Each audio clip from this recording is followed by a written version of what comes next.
आगे कह रहे हैं कि तब स्कूल में एक शुरू साल में 1.5 महीना पढ़ाई हुआ करती थी, फिर 1.5 से 2 महीने की छुट्टी हो जाती थी, जैसे आप लोगों की होती है।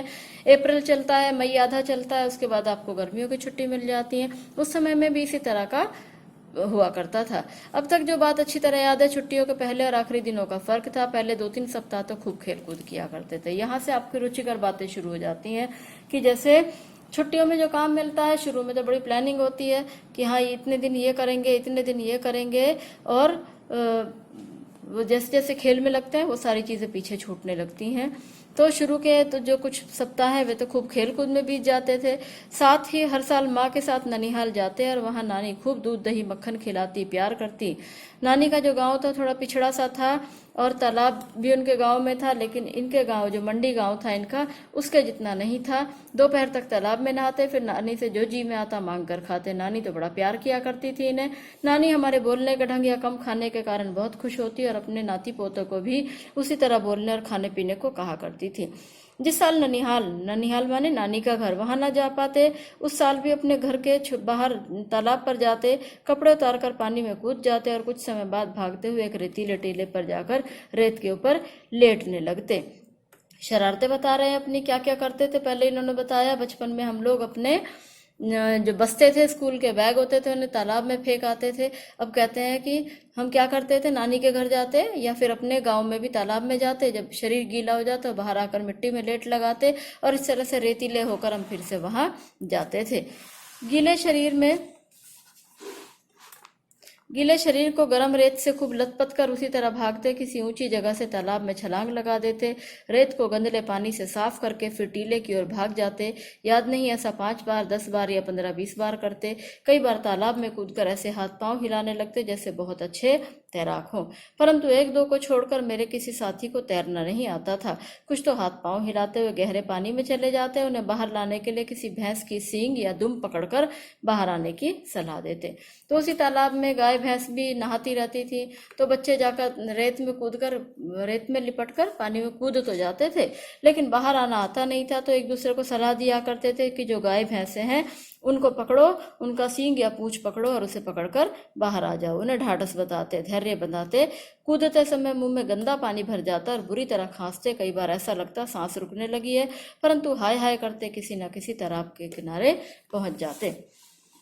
फिर छुट्टियां बीतने लगती तो दिन गिनने लगते। प्रत्येक दिन डर बढ़ता जाता था, और ये खेल कूद और तालाब में नहाना भी अब भूल जाते। मास्टर जी ने जो छुट्टियों में काम करने के लिए दिया था उसका हिसाब लगाने लगते, जैसे हिसाब के मास्टर जी ने 200 से कम सवाल कभी ना दिए।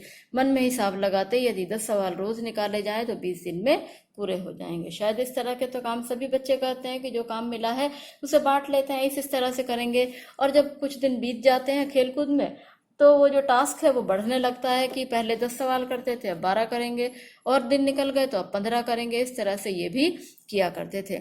जब ऐसा सोचना शुरू करते तो छुट्टियों का 1 महीना बाकी हुआ करता, और एक एक दिन गिनते 10 दिन खेल कूद में बीत जाते। स्कूल की पिटाई का और डर बढ़ने लगता, परंतु डर भुलाने के लिए सोचते कि 10 की क्या बात, सवाल तो 15 भी आसानी से रोज निकाले जा सकते हैं।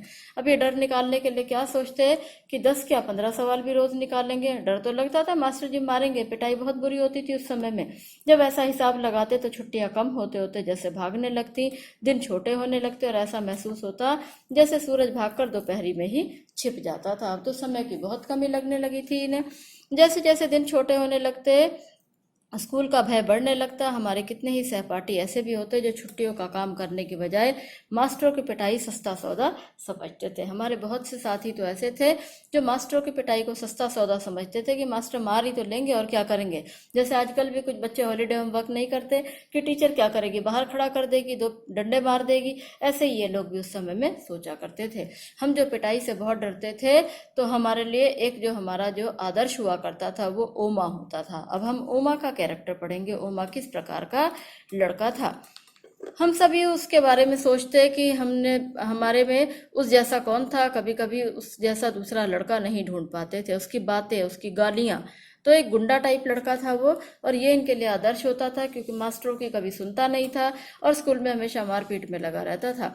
मार पिटाई का ढंग तो अलग ही था, उसकी शक्ल सूरत भी सबसे अलग थी। हांडी जितना, हांडी कहते हैं मटकी को, मटकी जैसा सिर था, उसके ठिगने 4 बालिश्त। बालिश्त होता है हाथ का एक जो नाप होती है उसको कहते हैं। तो 4 बालिश के बराबर के उसके शरीर पर छोटा सा नाटा सा शरीर था उसका, उसके ऊपर बड़ा सा सिर था। तो ऐसा लगता था मानो बिल्ली के बच्चे के माथे पर तरबूज रख दिया है। इतने बड़े सिर में नारियल की सी आंखों वाले बंदरिया के बच्चे जैसा चेहरा और भी अजीब लगता। लड़ाई हाथ पांव से नहीं करता, सिर से किया करता था। सांड की भांति फुकारता और सिर झुकाकर किसी के पेट या छाती में मार देता तो उससे दुगने तिगने शरीर वाले लड़के भी पीड़ा से चिल्लाने लगते। हमें डर लगता है कि कहीं किसी की छाती की पसली ही न तोड़ डाले। उसके सिर की टक्कर का नाम हमने रेल बम्बा रखा हुआ था। ओमा की बात हो रही है, जिसे ये अपना आदर्श माना करते थे कि जो ओमा था वो काम कभी करता नहीं था, पिटाई का उसे डर नहीं था और मारपीट वो ऐसे करता था कि सब उसे देखा करते थे। और उसकी टक्कर जो थी, सिर की टक्कर वो छाती में मारा करता था, तो उस टक्कर का नाम इन्होंने रेल बम्बा रखा हुआ था। रेल के कोयले से चलने वाले इंजन की भांति जो इसकी धक्का था, इसकी टक्कर थी, वो बड़ी भयंकर हुआ करती थी। आगे पढ़ेंगे। हमारा स्कूल बहुत छोटा था। स्कूल बता रहे हैं किस तरह का था। इसमें छोटे छोटे 9 कमरे थे। अंग्रेजी का जो अक्षर होता है एच, उसकी भांति बने हुए थे। दाईं ओर पहला कमरा हेडमास्टर मदन मोहन शर्मा जी का था। अब मदन मोहन शर्मा जी जो इनके हेडमास्टर थे, बहुत अच्छे अध्यापक थे, बच्चों को मारा पीटा नहीं करते थे, बड़े प्यार से समझाया करते थे। वो कहते हैं हमने कभी भी मास्टर साहब की मार नहीं खाई थी, कभी हमने उन्हें किसी को मारते हुए नहीं देखा था। उनके दरवाजे के आगे हमेशा एक चिक लटकी रहती थी। स्कूल की प्रेयर के समय वह बाहर आते और सीधी कतारों के अनुसार खड़े लड़कों को देखकर उनका गोरा चेहरा खिल जाता था। बच्चे जब लाइन में खड़े होते तो बड़े खुश होते। सारे अध्यापक लड़कों की तरह ही कतार बांधकर, कतार माने लाइन, उनके पीछे खड़े होते। केवल मास्टर प्रीतम चंद पीटी लड़कों के कतारों के पीछे खड़े खड़े यह देखते कि कौन सा लड़का कतार में ठीक से नहीं खड़ा है। मास्टर प्रीतम चंद। अब हम इनके अध्यापकों के विषय में पढ़ रहे हैं। पहले हमने पढ़ा हेडमास्टर मदन मोहन शर्मा। अब यहाँ दूसरे अध्यापक जो इन्हें अब तक याद हैं, 50 साल के बाद भी इन्हें याद हैं, वो है मास्टर प्रीतम चंद, जो इन्हें पीटी पढ़ाया करते थे। ये बड़े स्ट्रिक्ट थे, बच्चों को मारा करते थे और बच्चे इनसे बहुत डरते थे। ये देखते थे कौन लड़का कतार में नहीं खड़ा है, उनकी घुड़की और ठुड्डे, ठुड्डे कहते हैं मुक्के, जब वो बनाकर मारा करते थे तो सभी बच्चे भयभीत रहते थे। सीधी कतार में रहने का प्रयत्न करते और हमें यह भी ध्यान रखना होता कि आगे पीछे खड़े लड़कों के बीच की दूरी भी एक सी हो। सभी लड़के उस पीटी से बहुत डरते थे, क्योंकि उनके जितना सख्त अध्यापक ना कभी किसी ने देखा ना सुना था। यदि कोई लड़का अपना सिर भी इधर उधर हिला देता या पांव से दूसरी पिंडली खुजलाने लगता तो उसकी ओर बाघ की तरह झपट पड़ते और खाल खींचने के मुहावरे को प्रत्यक्ष कर देते। अगर कोई बच्चा हिल जाता था लाइन में तो ये उसकी ओर ऐसे झपटते और उसे मारते मानो उसकी खाल ही खींच डालेंगे। तो मास्टर प्रीतम चंद इनके विद्यालय के सबसे स्ट्रिक्ट अध्यापक थे। कभी किसी ने इन्हें हंसते हुए नहीं देखा था। परंतु हेडमास्टर शर्मा जी उसके बिल्कुल उल्टे थे। यह 5वीं और 8वीं श्रेणी के छात्रों को अंग्रेजी स्वयं पढ़ाया करते थे। उस समय में अंग्रेजी जो थी वो 5वीं के बाद पढ़ाई जाती थी, तो हेडमास्टर साहब पढ़ाते थे। हमारे में से किसी को याद न था कि 5वीं श्रेणी में कभी भी उन्होंने किसी गलती के कारण किसी को चमड़ी उधेड़ी हो।